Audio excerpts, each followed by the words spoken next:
자, 오늘 말씀은 모세에게 주어진 마지막 사명에 대한 내용입니다. 자, 그것은 미디안 사람들에게 원수를 갚으라라는 명령입니다. 우리가 지난 시간 25장에 소개된 이 바알보올 사건은 광야 여정의 마지막 지점인 시딤에서 일어났던 사건입니다. 자, 그리고 25장 이어서 이제 26장부터 마지막 장인 36장까지의 내용 역시 여리고 맞은편 모압 평지에서 있었던 일들입니다. 자, 내용을 살펴보면은 이제 26장부터 쭉 보면요. 인구조사, 그리고 가나안 땅에 들어가서 지킬 제사법, 그리고 절기, 그리고 땅의 분배에 대한 내용이 소개되고 있습니다.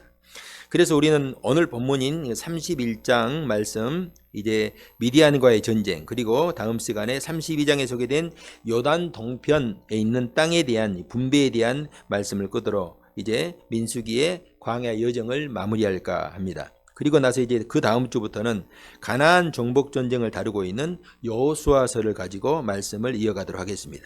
자, 오늘 말씀 보시겠습니다. 1절 2절입니다. 여호와께서 모세에게 말씀하여 이르시되 이스라엘 자손의 원수를 미디안에게 갚으라. 그 후에 내가 내 조상에게 돌아가리라. 아멘. 자, 하나님은 이제 두 가지 말씀을 모세에게 주시는데, 하나는 미디안에게 이스라엘의 원수를 갚으라 하는 내용이고, 다른 하나는 모세의 죽음에 대한 말씀입니다. 자, 미디안에게 원수를 갚은 것을 끝으로 모세의 사명이 끝나고, 그 사명이 끝나면은 그는 조상에게 돌아간다, 죽는다 하는 말이죠. 여러분, 모세 입장에서 생각했을 때 이번 전쟁이 이제 내 인생의 끝이구나 하는 생각이 들었을 것입니다. 자, 그렇다면은 죽음을 앞둔 모세의 입장에서 이제 마지막에 죽음을 앞두고 삶을 좀 정리해야 하지 않을까, 그렇게 생각했을 수도 있어요. 그래서 모세는 좀 이번 이제 마지막 이제 여정을 앞두고 쉬고 다른 사람들에게 이 전쟁을 맡겼으면 하는 생각도 있었을 수가 있어요. 그런데 하나님은 모세의 그런 입장은 전혀 고려하지 않습니다. 자, 오히려 모세에게 주어진 이 마지막 사명에 하나님은 초점을 맞추고 있어요. 그 마지막 순간까지 맡겨진 사명을 잘 감당하라 하는 말씀이죠. 내가 죽는 것은 하나님께 맡기고, 지금 너에게 맡겨진 사명, 미디안에게 이스라엘의 원수를 갚으라 라고 말씀을 합니다. 자, 우리가 이 말씀을 통해서 은퇴는 있어도 사명은 끝나지 않는다 하는 것을 깨달을 수가 있습니다. 여러분, 사람들은 은퇴하면은 하나님 앞에서 사명이 마치 끝난 것으로 그렇게 생각할 수가 있습니다. 교회에서 직분자인 목사나 장로, 권사, 집사 같은 경우에 은퇴하면은 이제 사명이 끝난 것으로 그렇게 생각할 수가 있어요. 그러나 여러분, 성경은 그렇게 말씀하지 않습니다. 직분은 은퇴할 수가 있어도 하나님께서 주신 사명은 끝이 없어요. 은퇴가 없습니다. 예배드리는 사명, 전도하는 사명, 선교하는 사명, 봉사하고 헌신하는 사명은 주님이 부르시는 그날까지 계속되어야 한다 하는 것이죠. 여러분, 사명이 있는 사람은 죽지 않는다 하는 그런 말씀이 있어요. 반대로 이야기하면은 우리가 죽지 않고 살아있는 이유, 하나님께서 우리를 오늘 이렇게 살아있게 하고 하나님 앞에 부르신 이유는 하나님께서 맡기신 사명이 남아있다 하는 것입니다. 저는 우리 성도님들이 하나님께서 부르시는 그 순간까지 하나님께서 맡기신 귀한 사명을 잘 감당할 수 있기를 주님의 이름으로 축복합니다. 이제 모세에게 남은 마지막 사명은요, 미디안에게 이스라엘의 원수를 갚으라 하는 것이죠. 자, 이 말씀은 앞에서 우리가 지난 시간에 25장에서 있었던 시딤에서의 바알보올 사건을 두고 하는 말입니다. 점술가 발람이 모압 왕에게 이스라엘을 넘어뜨릴 수 있는 비책을 하나 알려주었습니다. 외부에서 무력으로 공격해서 이스라엘을 이길 수가 없다. 그렇기 때문에 스스로 무너지게 하라 하는 것입니다. 그것은 바알보올의 제사에 그들을 초대하여서 음행으로 넘어지게 하라 하는 것이에요. 여러분, 우리는 어떻게 이스라엘 백성들이 그런 유혹에 넘어갈 수 있을까, 이렇게 생각할 수가 있습니다. 그런데 이것을 발람의 꾀라고 성경에서 말하는 것으로 보아서 그들의 아주 달콤한 유혹에 넘어간 것으로 우리가 볼 수가 있어요. 마치 에덴 동산에서 뱀이 아담과 하와를 유혹한 것과 비슷합니다. 여러분, 하나님은 아담과 하와에게 선악과를 따먹지 말라, 따먹으면 반드시 죽으리라, 그렇게 말씀을 했습니다. 그런데 뱀은 아담과 하와에게 다가와 가지고 설마 하나님이 너희를 진짜 죽이시겠느냐, 가서 만져보는 건 어때, 가서 한번 보는 건 어때, 너희가 그것을 먹으면 너희 눈이 밝아져서 하나님처럼 될 것이다, 막 그런 유혹을 하는 거예요. 얼마나 달콤한 유혹입니까? 결국 그 유혹에 넘어간 것입니다. 미디안 사람들도 그렇게 이스라엘 백성들을 유혹했을 것입니다. 이것은 우리에게 와가지고 함께 이 바알보올의 제사에 참여하는 것은 여호와를 배신하는 것이 아니라 단지 우리와 함께 친교하는 것이라. 함께 형제 국가끼리 와가지고 함께 돕고 또 위로하고 친교하는 것이다. 우리도 하나님을 믿는다. 우리 신을 믿으라는 것이 아니라 뭐 형제 나라끼리 함께 교제하고 축제에 참여하고 함께 즐기자는 것이죠.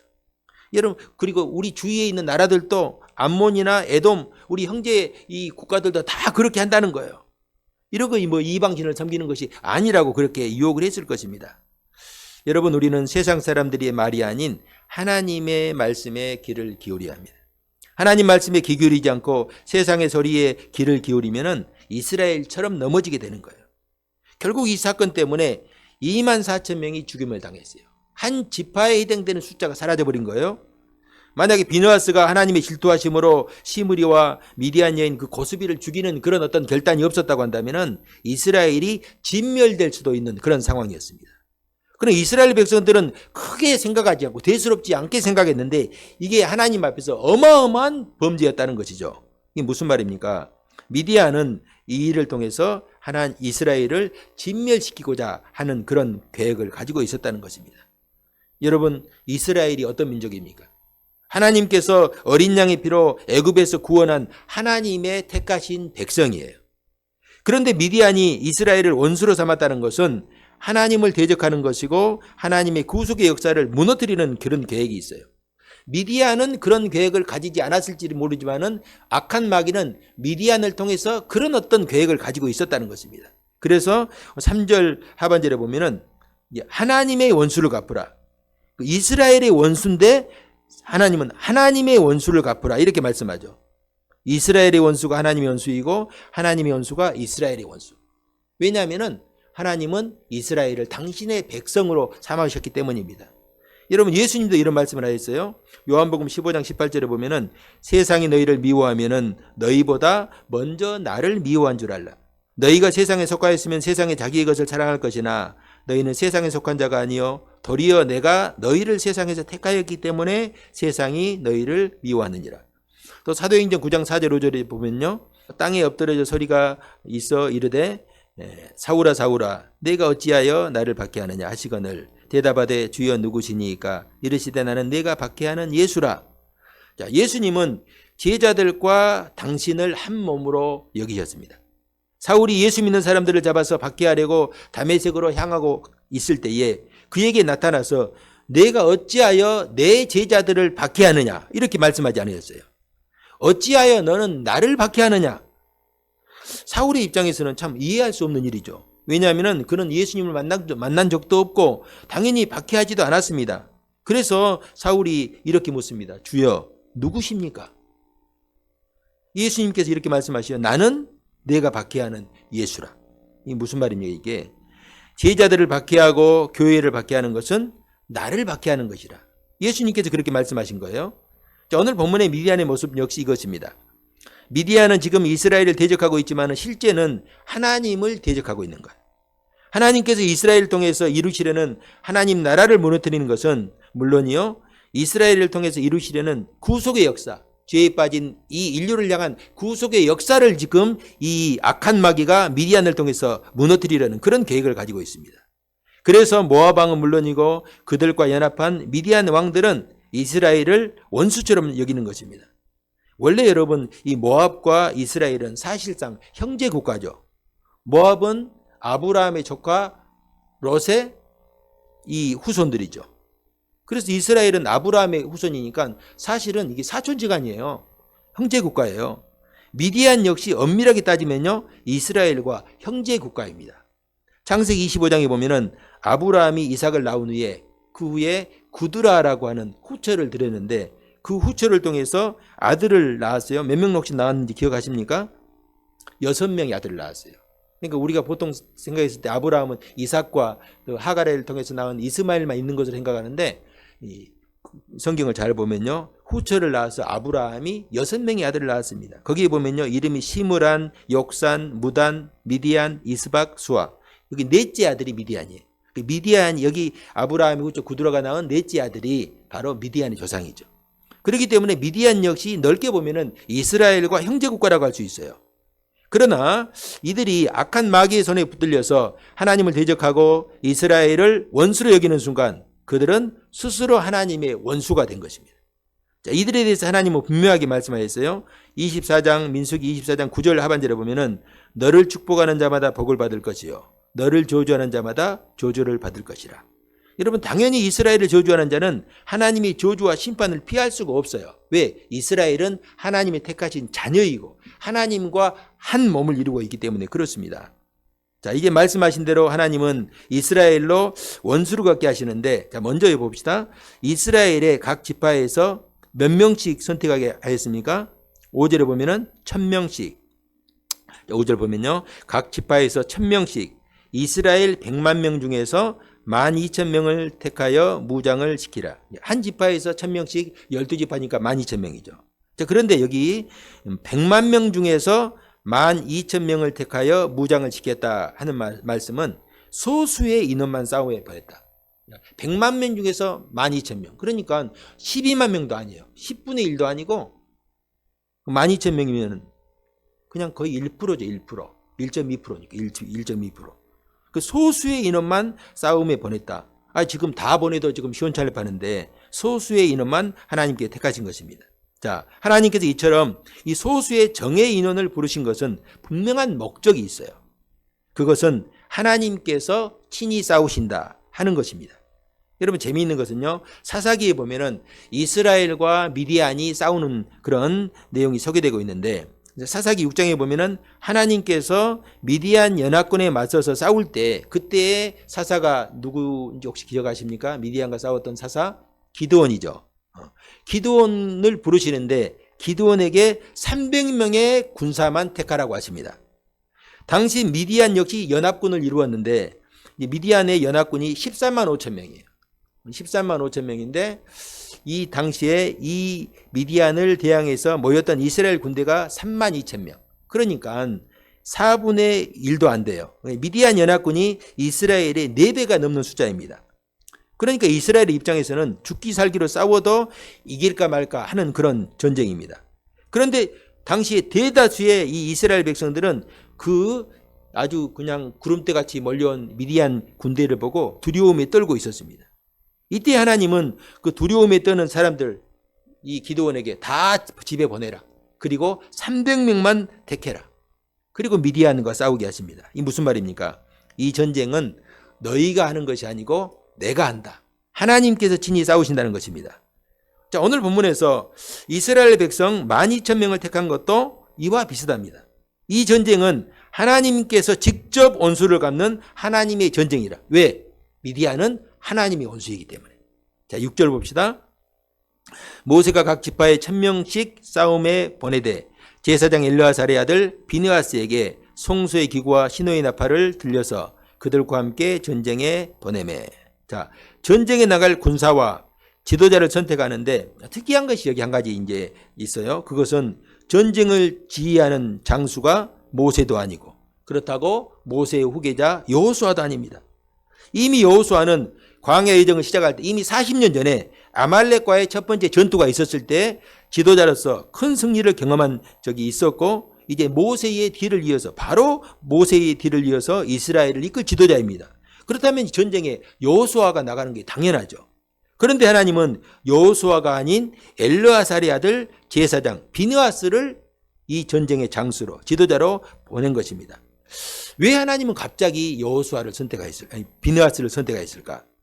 여러분 민수기에서 비느하스에 대한 기록은 딱 한 번 기록되어 있습니다. 그것은 지난 시간 시딤에서 바알볼 사건 때 그가 하나님의 그 진노가 이스라엘에 시작됐을 때 그가 하나님의 질투심을 뿜고 질투하여 이제 이스라엘 백성들 하나님을 거역한 이 백성들에게 분노한 것이죠. 그 분노를 가지고 음행을 행하는 시므리와 그가 데리고 온 그 미디안의 수령의 딸인 고수비를 그 자리에서 심판하고 죽였죠. 자, 그런 비느하스를 하나님께서 세우셨다. 이 지도자로 전쟁의 지도자로 세우셨다 하는 것은 이 전쟁의 목적이 분명하고 뚜렷한 것입니다. 그것은 이 전쟁은 미디안을 향한 하나님의 진노이고 심판이다 하는 것입니다. 그럼 결국 어떻게 되었어요? 이 전쟁으로 미디안 모든 남자와 여자뿐 아니라 미디안의 5 왕이 죽임을 당했습니다. 그리고 점술과 발람 역시 칼로 죽임을 당했습니다. 그건 완전한 심판이고 완전한 승리입니다. 자, 그런데 더 놀라운 것이 한 가지 있는데 이 치열한 전쟁이었을 것으로 예상되는 이 싸움에서 이스라엘 군사들은 단 한 명도 죽지 않았다 하는 거예요. 자, 48절과 49절 한번 봐봅시다. 자, 군대의 지휘관들 곧 천부장과 백부장들이 모여서 백부장들이 모세에게 나와서 모세에게 말하되 당신의 종들이 이끈 군인을 계수한즉 우리 중 한 사람도 충나지 아니하였기로. 아멘. 자, 여기 여러분 여기 보면은 당시의 전쟁은 지금과는 차원이 다른 전쟁이에요. 뭐 지금은 조금 멀리서 떨어져서 총으로 100m, 200m, 쉽게는 멀리는요. 뭐 이렇게 저격수들 같은 경우에 1km, 2km 떨어진 이 거리에 있는 적들도 저격할 수가 있습니다. 그리고 지금은요 전쟁하는 거 보면은 그렇잖아요. 우크라이나 전쟁, 러시아와 전쟁하는 거 보면 드론을 이용해서 사람은 가지 않고 드론에다 그냥 폭탄을 달아가지고 폭격해버리는. 그리고 뭐 대포를 쏘고 그리고 또 비행기로 뭐 아주 정확하게 목표물을 이렇게 맞춰서 폭격하는 이런 어떤 전쟁이 오늘날의 전쟁이에요. 그러나 그 당시는 그렇지 않아요. 그 당시는 무조건 전쟁하면 백병전이에요. 백병전은 함께 그냥 부딪혀 싸우는 거예요. 그 상대를 죽이려면 함께 부딪혀 싸워서 칼이나 창으로 찔러 죽여야 합니다. 그런 아주 엄청난 전쟁을 하였는데 한 명도 죽지 않았다 하는 것은 거의 이건 기적과 같은 일이죠. 그래서 전쟁에 나갔던 지휘관들이 모세에게 이걸 고백하는 거예요. 우리는 이번 전쟁에서 돌이켜보니까 한 일이 없습니다. 하나님께서 전부 하셨다는 거예요.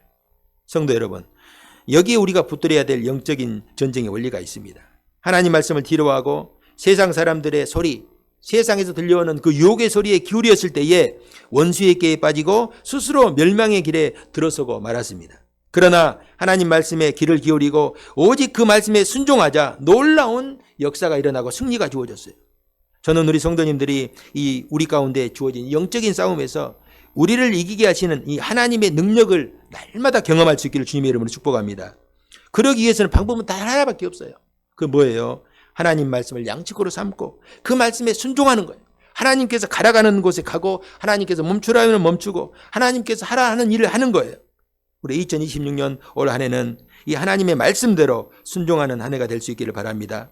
우리가 순종했을 때 우리 가운데 역사하시는 하나님의 능력을 우리가 경험해 봐야 하나님의 살아계심을 알 수가 있고 하나님의 살아계심을 증거할 수가 있습니다. 자, 13절 14절입니다. 자, 모세와 제사장 엘르아살과 회중의 지도자들이 다 진영 밖에 나가서 영접하다가 모세가 군대의 지휘관 곧 싸움에서 돌아온 천부장들과 백부장들에게 노하니라. 자, 모세와 대제사장 그리고 지도자들이 진영 밖에 나가서 전쟁에서 승리한 군인들을 영접하였다 하는 것은 굉장히 이것은 상당히 파격적인 예우거든요. 그만큼 그들의 승리를 기뻐하였고 그들의 수고를 높이 치하하고자 하는 마음이 있었다는 것입니다. 그런데 오늘 본문에 보니까 전혀 예기치 않은 일이 벌어진 거예요. 모세가 전쟁에서 돌아온 이 천부장과 백부장을 향해서 불같이 화를 내는 것입니다. 왜 이렇게 화를 내는 것일까? 군인들이 미디안 여인들을 살려서 포로로 데리고 온 거예요. 여러분, 하나님께서 미디안의 원수를 갚으라고 하신 이유가 무엇입니까? 미디안 사람들이 젊은 여자들을 이용해서 이스라엘을 미혹에 넘어지게 하였다는 것입니다. 그 일의 주도적인 역할을 하는 것이 바로 미디안 여자들이죠. 그런데 그 여자들을 살려서 포로로 끌고 온 것입니다. 당시 전쟁에 승리한 나라는요, 적군의 남자들은 다 진멸시키고 어린 남자들이나 또 이렇게 여자들은 끌고 와서 노예로 부리든지 아니면 자신의 뭐 첩으로 마음에 들면 첩으로 삼을 수가 있어요. 이런 것이 전쟁의 관례입니다. 그런데 모세는 그들을 향해서 불과 같이 화를 내고 있어요. 모세는 보라 이들이 너희를 범죄하게 하였고 여호와의 회중 가운데 연병이 일어나게 하였다. 이들이 너희를 무너지게 한 그 장본인들이다 하는 것입니다. 모세는 정확하게 상황을 파악하였습니다. 그래서 그들 중에서 어린 남자아이와 또 남자와 동침하여 차내를 나는 여자는 다 죽이라 이렇게 명령을 합니다.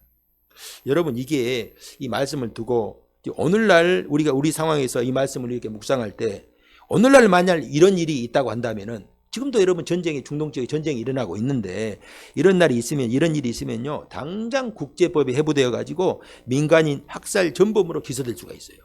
지금도 뭐 이스라엘이 뭐 팔레스타인이나 그곳에 뭐 민간인 밀집 지역 아파트를 폭격해 가지고 민간인들이 죽으니까 막 이렇게 유엔이나 다른 어떤 민간 단체에서 그들을 막 이렇게 항의하고 고발하려고 하지 않습니까? 그런데 여러분 성경에서 버젓이 이런 내용들이 있어요.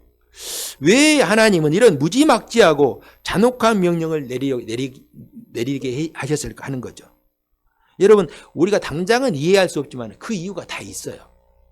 고대 그리스 역사가 헤로도토스라는 사람이 있는데요. 그가 쓴 역사책에 보면은 고대 메소포타미아와 근동 지역에 생겨졌던 성전 매춘 풍습에 대한 기록이 자세히 기록되어 있습니다.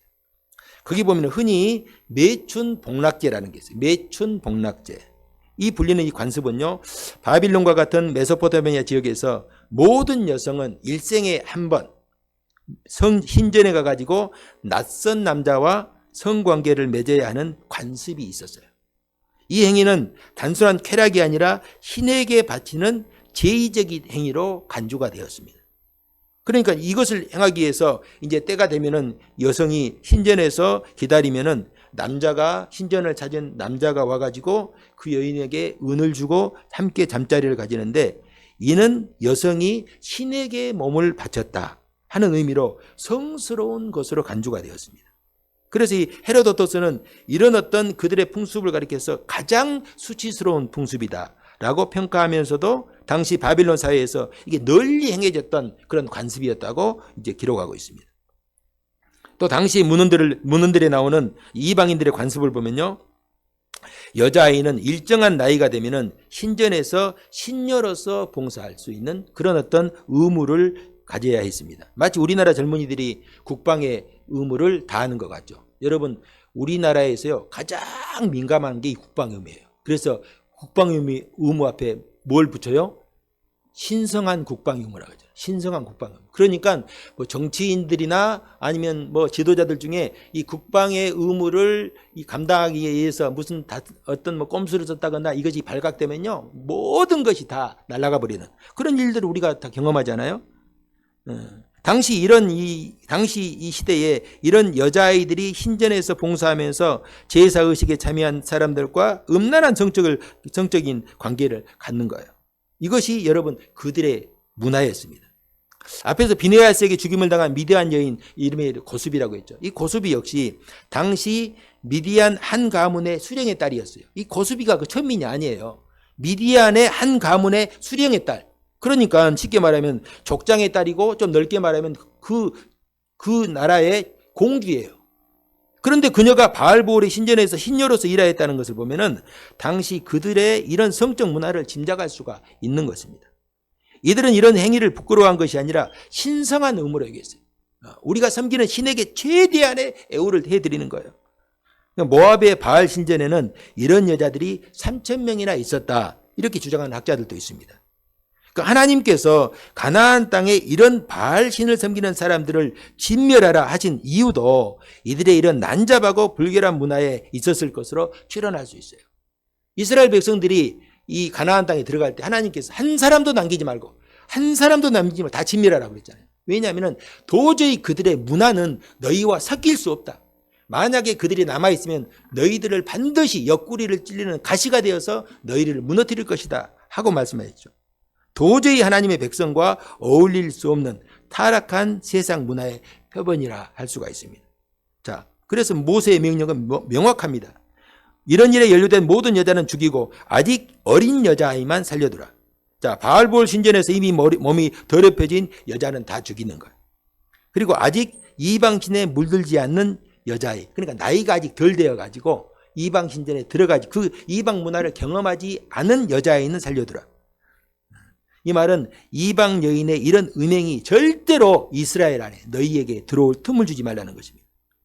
여러분 예수님도 이런 비슷한 말씀을 하셨어요. 마태복음 5장 29절에 보면은 만일 내 오른눈이 너로 실족하게 하거든 떼어내버리라. 내 백해 중 하나가 없어지고 온몸이 지옥에 던져지지 않는 것이 유익하며 또한 만일 내 오른손이 너로 실족하게 하거든 찍어내버리라. 내 백해 중 하나가 없어지고 온몸이 지옥에 던져지지 않는 것이 유익하니라. 그렇다고 여러분 혹시 눈을 판다든가 손을 찍는다든가 하면 안 됩니다. 이건 예수님께서 그렇게 비유적으로 말씀한 거예요. 그만큼 우리의 몸을 거룩하게 지키는 것이 중요하다. 그만큼 깨어서 지켜야만 지킬 수 있다는 거, 우리 거룩함을. 그렇지 않으면 언제든지 악한 마귀의 유혹에 빠질 수가 있는 거예요. 나도 모르는 사이에 유혹에 빠져버리는 거예요. 우리 성도들은요, 그리스도의 대속의 은혜로 하나님의 자녀가 되었고 이렇게 예배드리는 예배자가 되었습니다. 그러면 여러분, 우리 성도들은 어떻게 살아야 될까? 여러분, 우리가 이렇게 하나님께 예배하는 것이 그냥 우연히 되어진 건 아니거든요. 하나님께서 당신의 아들 예수 그리스도의 그 대속의 은혜, 십자가의 대속의 은혜를 통하여서 우리를 자녀 삼아주시고 불러주셨어요. 그렇다면 우리가 어떻게 살아야 되겠어요? 하나님의 자녀답게 살아야 되겠죠. 하나님께 우리가 예배를 드렸어요. 그러면 어떻게 살아야 되겠어요? 하나님께 예배 드린 예배자답게 살아야 되겠죠. 물론 우리가 여러분 완전하게 의롭게 살 수는 없어요. 그 성경에서도 말씀하셨잖아요. 의인은 없나니 하나도 없다. 우리가 의롭게 산다고 해서 살려고 노력한다고 해서 의롭게 살 수는 없어요. 여전히 우리는 연약하고 부족하기 때문에 넘어지고 쓰러질 수밖에 없어요. 또한 악한 마귀는 우리를 넘어뜨리기 위해서 끊임없이 유혹하기 때문입니다. 그렇기 때문에 우리 역시 주님 앞에 설 때까지 이 악한 마귀의 계계를 파악하고 영적인 싸움을 계속해야 돼요. 마귀가 끊임없이 나를 흔들고 넘어뜨리게 한다. 그러나 주님은 우리에게 보혜사 성령을 주시고 능히 이길 수 있는 힘과 능력을 주셨거든요. 그리고 이스라엘로 하여금 이기게 하였잖아요. 그런데 한 번 이겼다고 이게 끝나는 것이 아니다. 그들이 가나안 땅에 들어가서 가나안을 차지했음에도 불구하고 끊임없이 마귀는 하나님의 나라와 하나님의 백성들을 흔들려요. 그러니까 흔들려가지고 유혹에 넘어가면 또 넘어지는 거예요. 여러분, 영적인 싸움이라고 하는 것은 내가 한 번 이겼다고 끝나는 것이 아니라 내가 주님 앞에 설 때까지 끊임없이 계속돼야 된다 하는 것입니다. 모세는 전쟁에서 승리하고 돌아온 군인들에게 그들의 몸을 깨끗하게 하라, 이 말을 반복하고 있어요. 자, 이제 19절에서 24절까지 끝절까지 보면은 깨끗하게 하라, 이 말을 6번이나 반복하고 있습니다. 그만큼 중요하단 말씀이죠.